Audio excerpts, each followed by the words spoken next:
Okay, good morning, everybody, or good afternoon. My apologies. It is 1:05 or 1:04 actually in the afternoon. Want to welcome you guys to the Public Librarians monthly chat, and today I'm very happy to introduce Daniel Cornwall. He is our guest presenter, and he's going to be giving a presentation on Brainpop access, demystified.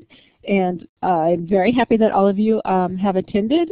And so if you have any questions, please enter them in the chat box. If we can't answer them during the webinar, we'll be happy to figure it out and send you an answer afterwards. But now I'm going to turn over the talking to my colleague, Daniel Cornwall. Thank you, Julie. And again, thanks to everybody who's attending. Basically, I'm going to do a fairly short presentation that's sort of the answers to frequently asked questions, issues that we seem to come across over and over again. And I'm putting most of the blame on this onto Brainpop because I think they could, in some aspects, have a clearer and easier product to use. So let me go and switch the slide. The agenda that I have, and at the end of this agenda, I'll be very happy to take questions. Either we'll be able to answer them now or we'll need to get back to you. But the basic ideas is we'll cover when it's a bad idea to use the login box on Brainpop. We'll cover a couple of situations where even when you're perfectly signed in, Brainpop is still asking you to buy it. And then I put the word sad in blue because there are a few significant differences between the version of Brainpop that is available through SLED and the version that is available to schools and districts. And I've talked to Brainpop about these issues, and so is the head of the Statewide Databases Committee, Steve Rollins, and so has Tracy Swain, the head of the Alaska Library Network. And we've basically been told because technical issues, but more about that later. But for now, just a preview is that Brainpop is not going to act on the statewide level as people who have used it down south in schools or districts, or if you used to have a subscription to it. Moving on. So when you first go to, this all assumes that you're going to SLED, sled.alaska.edu. And on that page, there's a big friendly Brainpop button along with links to some of our other SLED databases. Once you do that, you're going to get a screen. And I'm just picking up a little pointer here. That will have login. And what people are going to be tempted to do is, if they have the statewide ID and password, is to go and log into that. And usually, or possibly, their own personal ID from somewhere else, and that's just going to cause problems. When you go to SLED and you bring up Brainpop, you absolutely do not want to click this login button. What you want to do instead is click on any of the subject buttons, or really anything else but logging in. And if you do that, what you should see is the screen briefly turn white.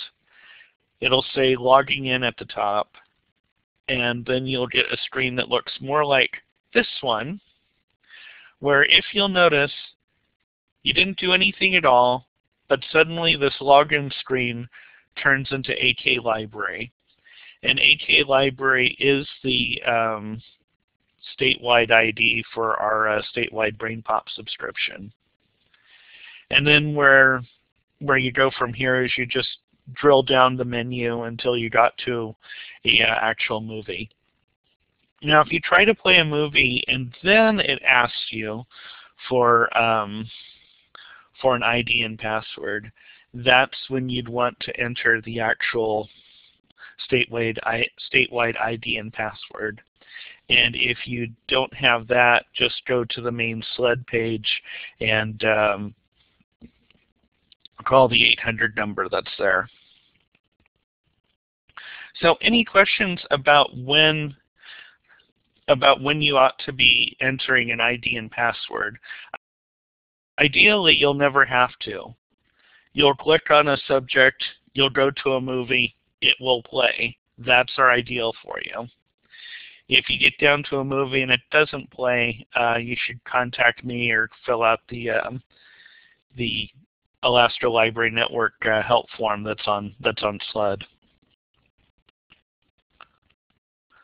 So, any questions about the login aspect? Going once, going twice. Okay. And that is something that's been come up. And then another question that we get is, I think that I'm logged in, but it still says subscribe. And I will stop for a moment and answer Jedediah's question. Can students log in from home? And the answer is yes. What we've done to the best of our ability is to register all of the what are called IP addresses from all of the Alaska-based internet service providers with Brainpop. And so in theory, a student, a teacher, anybody should be able to just simply go into Brainpop and start watching the movies. And one thing that I did not include in this presentation that I probably should have is if you're accessing Brainpop from a mobile device, there are apps for the Brainpop movies both for iPad and Android. Those will ask you for an ID and password, and those use the SLED database's ID and password that if you don't have already, you can call the number on the front of the SLED page. But yes, everyone should be able to log in from home. And once they do, they will get a screen like this. It'll say AK Library, but it's a little confusing, or at least people have written me and says that it's confusing, because it still says subscribe. It's like, don't I already have a subscription? And it's like, yes, you do. For whatever reason, Brainpop is choosing to try and market individual subscriptions on top of a statewide subscription. And the subscribe appears at the bottom, and it also appears here in the lower right-hand corner. And those are just two things that you should just say no to. You should encourage all of your students and teachers and parents to just say no, and so forth. And just a second, I need to take a sip of water.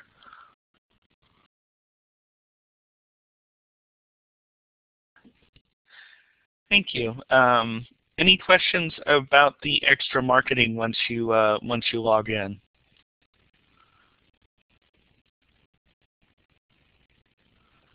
Okay. Going once, going twice. Not seeing anybody doing the chat windows, so we'll move on once more. And here is something that's especially for any school librarians that we have with us. I see a couple, and if you don't work in a school library, if you could just share this with people who are in school libraries. We, for reasons that Brainpop claims are technical, only have a subset of the full Brainpop. And basically, we should be able to watch any movies. Each movie has quizzes, activities, and an FYI associated with them. We have access to that. And I just realized that I should have also put the Brainpop games at the end of it. We have access to those. I've been doing some research testing, call it anything but playing, but the Brainpop games do now seem to be associated with our subscription. But if you look at the column on the right, the district, It's got everything that the SLED subscription has, including the Brainpop games. But what people had when they subscribed either at a district level or at a school level was they had the ability for both they had the ability for something called My Brainpop, which allowed teachers to organize children into classes and be able to track class-wide activities. You could also do like some sort of brain mapping through some of the applications, and I already mentioned the class tracking. Those are things that you cannot do with a statewide subscription. And again, we're really sorry about this. We've had pretty much everyone involved with the SLED databases talk to Brainpop, because we do understand that this was an extremely important feature for schools, and it's just not something that they're willing to give us.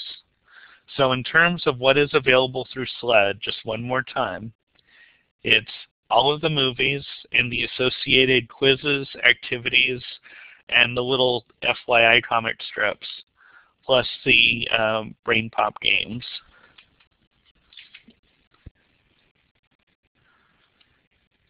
And those were really the 3 sets of questions that we got on a regular basis, and so wanted to put down in a recording, give people a chance to ask questions.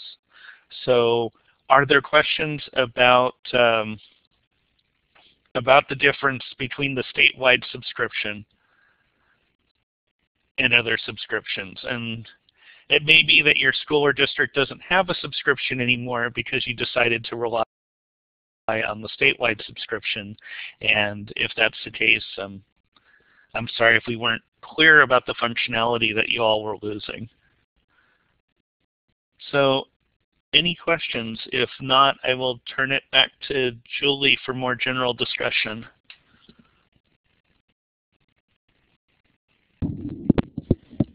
Okay, take it away, Julie. Okay, thanks, Daniel. And for some reason, I'm not able to chat. I don't know what happened, but my chat functionality isn't working. So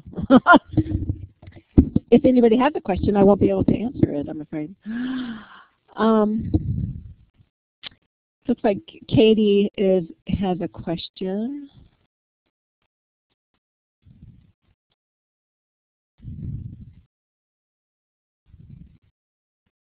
So while Katie's writing her question, are there any other questions about the database as well? We have Daniel online here. What are people using in your library or in your school? And by the way, it looks like we have quite a few school librarians, Katie and Carla, but Jedediah, I'm not familiar with your name. Where do you work? Are you in a public or school library?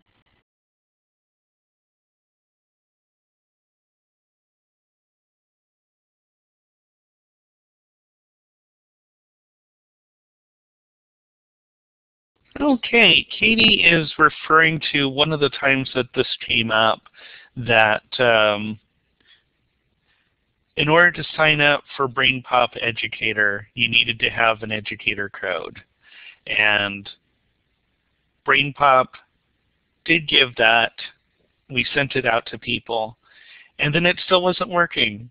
And so I went back to Brainpop and said, "This isn't working." And they said, "Oh, we're sorry, that's not actually part of your subscription." So I guess the short answer to the question is that it isn't available to all because it didn't work as intended. And if it is actually working for anybody, I'd dearly love to know about it. But it hasn't worked for a lot of people, and Brainpop is now just telling us it's not impossible.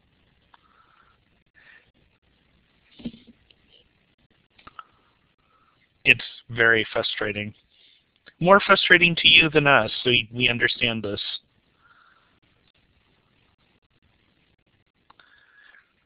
Okay, and if you do have teachers who are using it successfully on the SLED subscription, I'd really love to talk to them or do some kind of three-way with you, because I've got a nice long string of emails explaining why it's not possible.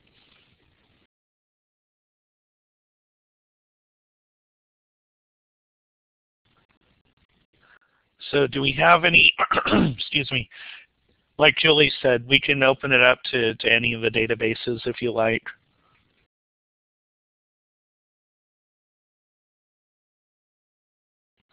One actual improvement on Brainpop is that a couple of years ago we got complaints of people trying some of the Brainpop games and only being able to access a demo version. And at the time, Brainpop told us that if games were created by Brainpop, they were free, and if they were created by third parties, there was a cost to them. But that seems to have gone away. It seems as though, and if you have an example of a game where this isn't true, that pretty much anything that you see on the Game Up button, and let me just go back to a Brainpop screen. What I'm talking about is this feature here. If you hit the button that looks like a game controller, you'll get to a series of educational games.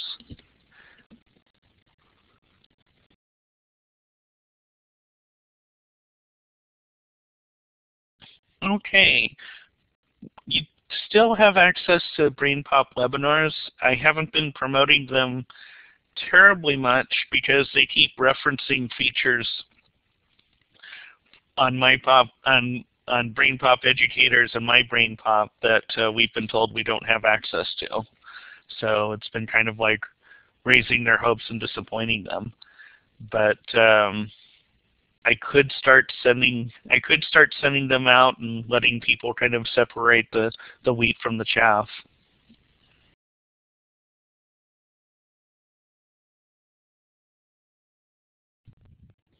Do we have any more questions about the specific databases that you guys are using? If not, I would kind of like to make a plug for Digital Learning Day, which is March 13th this year. And we have, at the State Library, this will be our third year participating in Digital Learning Day.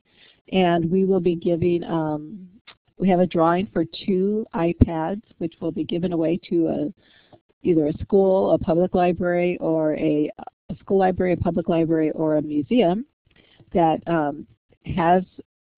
is going to be participating in Digital Learning Day. They'll either be having a program in their school or library. It doesn't have to be on March 13th, 2015. It can be any time before or after that specific day, but it has to do with using technology or sharing technology with your public or with your students and having them become more familiar with it, use it to create something new, explore it.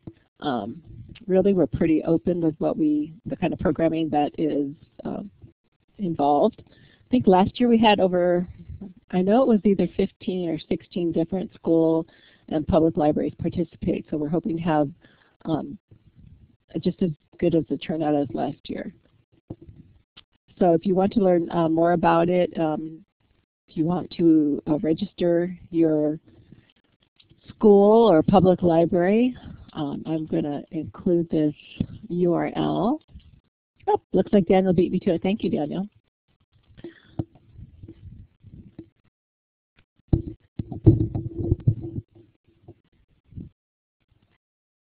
Okay, Julie, and I saw that we had another question about Brainpop.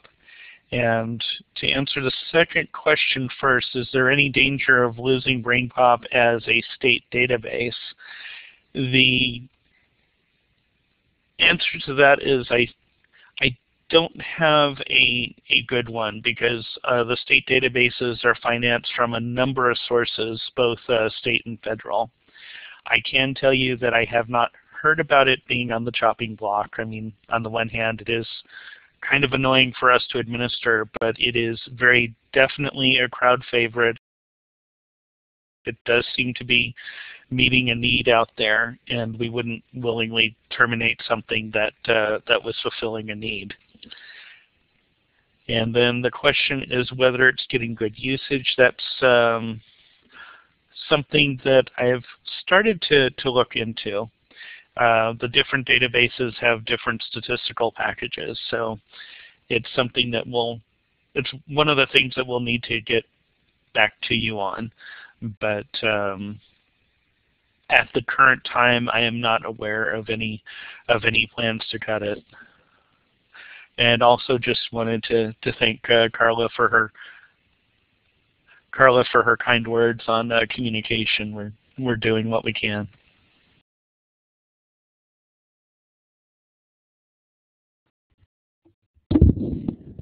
Okay, so if we have, please continue to ask Daniel questions about Brainpop. If you have any other ones that you're interested in, any other databases that you're using in your library, we'd be very interested to know which are the databases that you are actively promoting at your library.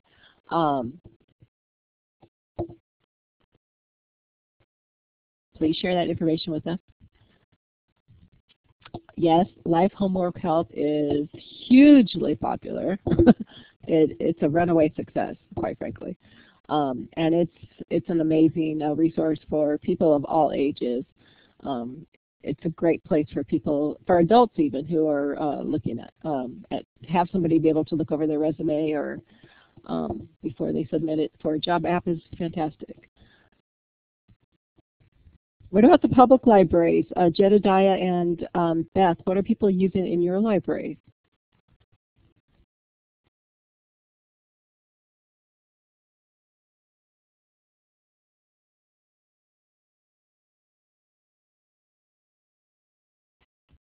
Yes, those are certainly popular. When I was working in a public library, those were wonderfully popular. And it was always a great feeling when somebody came to the library circulation with grease on their hands, they looked like they had just spent the last half hour under a car or working on a snow machine, to be able to take them to those resources and share that resource with somebody. That was always fantastic.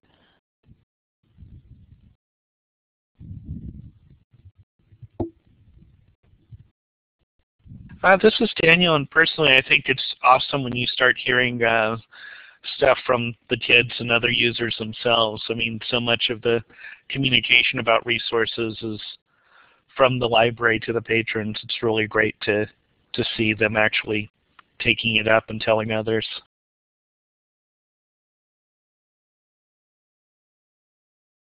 You know, and I always suggest that librarians get out into the community and share information about these databases with nonprofits, with small businesses, with the Rotary, with the Chamber of Commerce, with other people. And I think it is great to hear it from when people are sharing it amongst themselves, but so many people they aren't in our promotional or publicity or marketing stream, and we have to try to get the word out in as many different ways as possible. So yeah, it's really a great to get out there and share these resources with folks.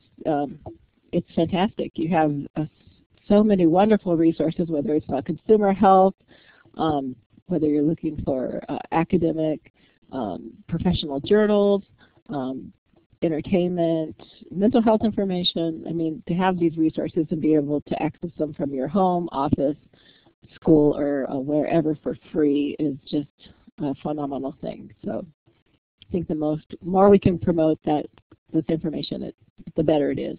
And again, just to plug digital learning day, it's a great programming activity. You know, to share some of these databases, highlight one or two with the public or the students, and make that your promotional activity. I think that's a really valid one to do. So before we go, I want to remind folks that the Aqua Conference is coming up, and how many of you are planning on attending, and what are you hoping to do when you get there? And if you aren't attending, is anybody else from your library coming?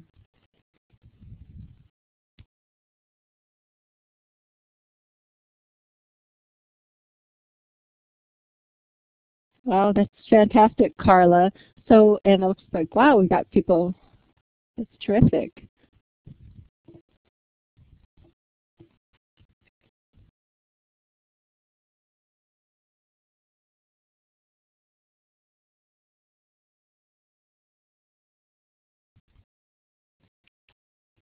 It absolutely is great to have librarians of all stripes, school, public, university folks. It should be a really fantastic conference. And I'm sorry that nobody from Palmer is coming. Why? I'm sorry to hear that. We would love to have some of the Middle Kingdom libraries. Well, actually, Beth, I think you're in a Durley library, so it'd be great to have as many libraries from the Matsu area as possible.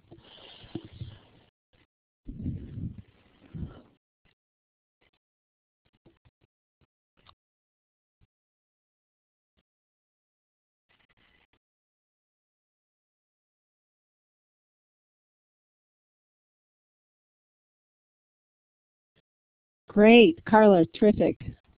I've been working with Damon and Amy, and we are very excited about that pre-conference, so I'm glad that you will be attending. So now we're opening the floor to you guys. What you must have some questions on any topic. This is your time to ask us questions, ask each other questions. Tell us what's happening in your library, your successes, your challenges. We want to hear from you.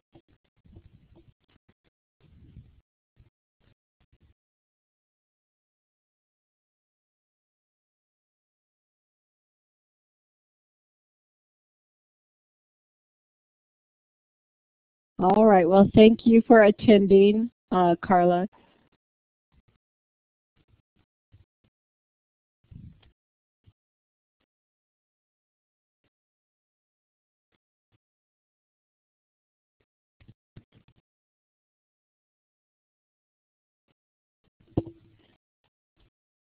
Yes, I will see you in, definitely I will see you in judo. So Jedediah, I'm curious about what kinds of community promotion for SLED people have been having success with. I believe, well, Daniel and a lot of the librarians here, we actually do webinars on specific databases. Megan Kearney has offered several different webinars on novelists. I've done consumer health webinars using some of the resources from SLED. So we travel around and we've done trainings using some of the free resources available from EBSCO. And I'm happy to share that information with you. If you put your email address in the box, I can send you information that I've used from the past. I'm happy to share that information with you.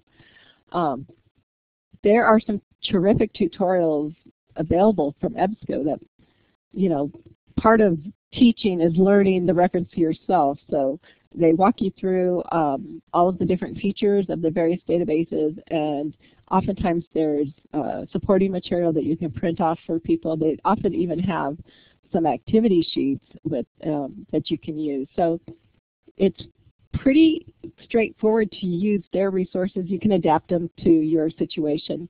So you can either have it as a class or do a one-on-one.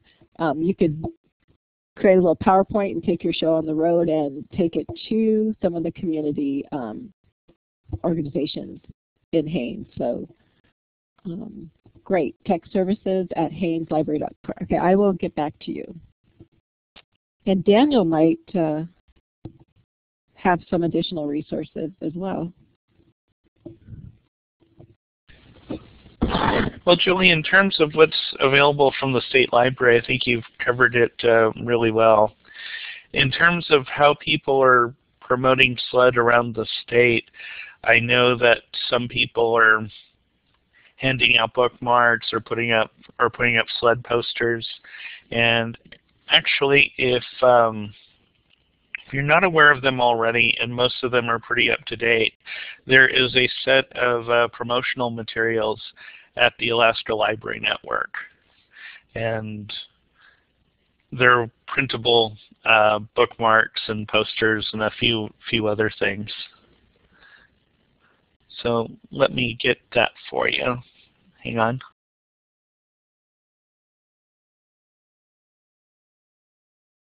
Katie and Beth, if you want to share what you have done to promote the databases with Jedediah, that'd be fantastic.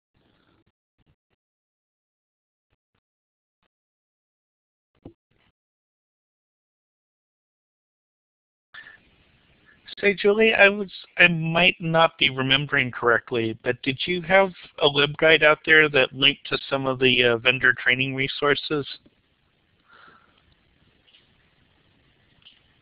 I don't recall. If I did, it would be on the professional. Oh, I'm just having a mind blank here. I don't recall, Daniel. I'll have to check.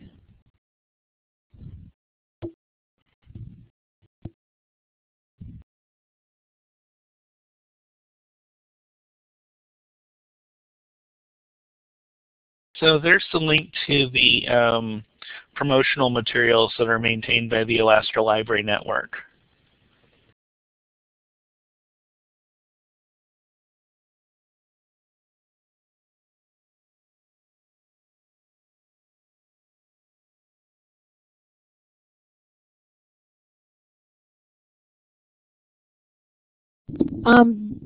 There's some information on the new librarian toolkit, but I don't know if it has all of the training information. So, and I think the best way really is to go through the database itself, and almost all of them have a link. It's usually located on the bottom. It's like, it says librarians, or I'm probably not familiar with Brainpop as much as like Teen Health and Wellness. And it links to resources that say like librarian/educator resources, and that's where you would find the support material. But really, you know, you just need to be responsive to your community. How do people in your community share information, and just kind of tailor the resources that are available from the databases to that community and make it specific to the folks that live there. Best Scow, we've had teen events that do the same, and the teens like having laptops to look things up, and hopefully they find ways to actually use them. And I just want to stress, I recently sent out a notice, again, it was about Digital Learning Day. I'm going to pump that today. But I think it's important that we share information about how to find information, but we also share information about how to have fun with some of these resources. And so it doesn't always have to be, I don't want to use the word such a serious nature, because I think having fun is important in our lives and our patrons' lives. Using these resources in fun and creative ways. The databases, you know, they're primarily for information, but some of the technology that we use in our day-to-day lives, we can definitely use them for fun as well. And I think making time and programming opportunities in our public libraries and school libraries where people can explore the technology and the resources and have create new things with them and use them in fun and innovative ways is an important thing, and I think we need to promote that as much as possible.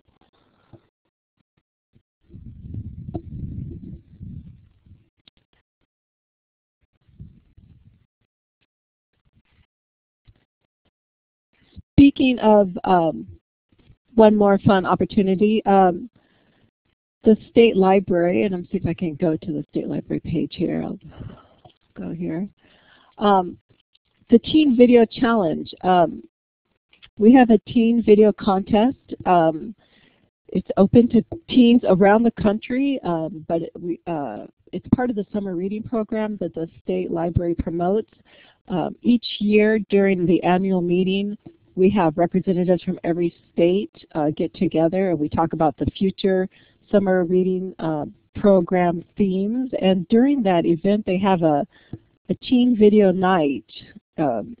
What it is teens around the country have created these very short little videos based on the summer reading theme of that year.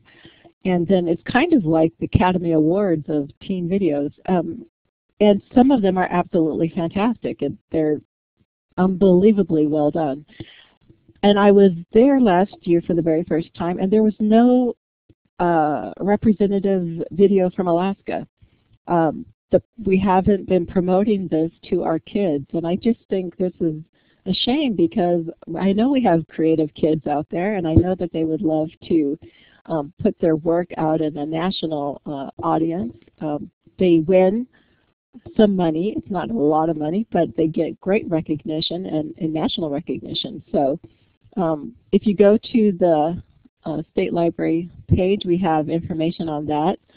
And looks like Daniel, thank you very much. Daniel's put the URL out there. But if you know of kids that you think might be interested, please share the information with them about this opportunity.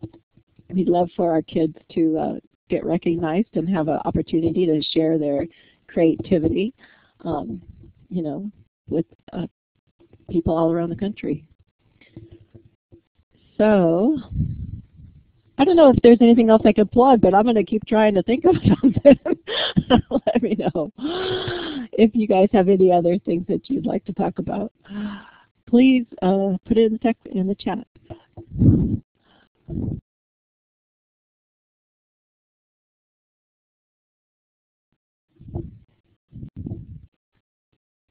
Looks like we have Katie writing something down.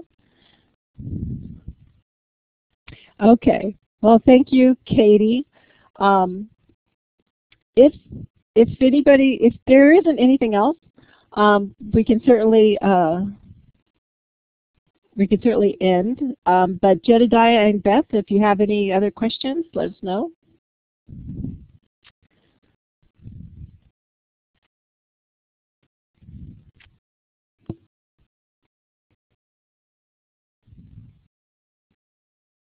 Okay, great. And again, Jedediah, I'll send that information to you afterwards. Okay, thank you, Beth. And again, I really wish you were coming to Juneau. I would love to have seen you, but maybe next time, okay? All right. Thank you, everybody, and thank you very much, Daniel. Thank you, Julie.